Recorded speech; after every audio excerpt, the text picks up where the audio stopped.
Kasim lei nun dan selung ka ke chia ke vang hello hang bang hon hoài hon pi om thi tua ke hon pi lam pi di ka qua dang hello hoài tu sian mang con đây Giêsu ma hi.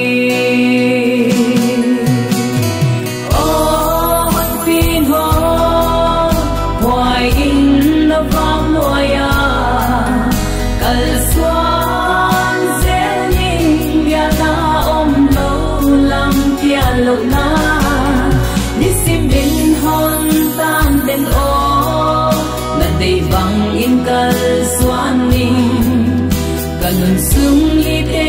dang dia kahin he da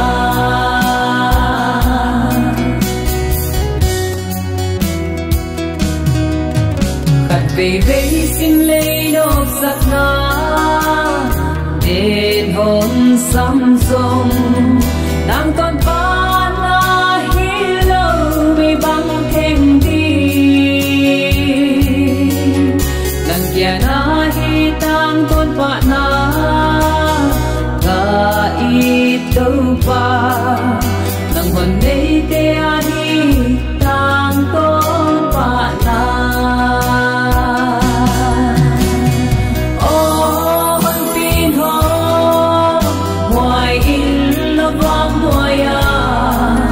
kal xoan sẽ linh bia na om lâu lam bia lâu na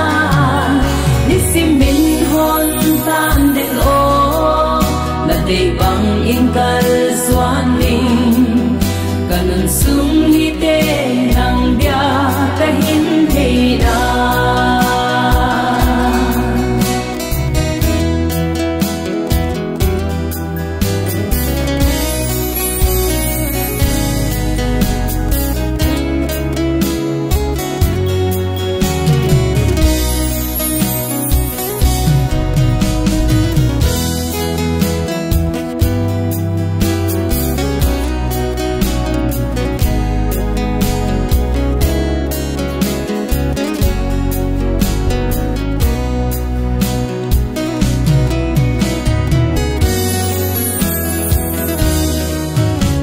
Soan ding nei lâu ka kha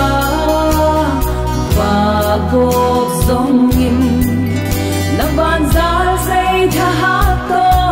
ki hom kai in ka vit na suang pi buan hoa vit na tâu pa ala tâu pa o ka ma hom kai in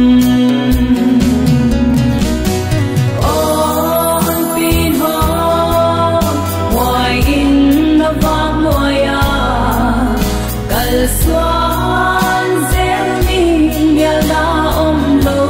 lam bia lâu na đi sim linh hôn tan đến ô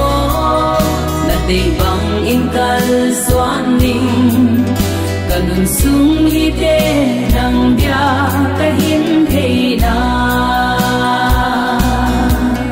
kanun sung li te nang bia kahin he na kanun sung ni te nang dia kahin the na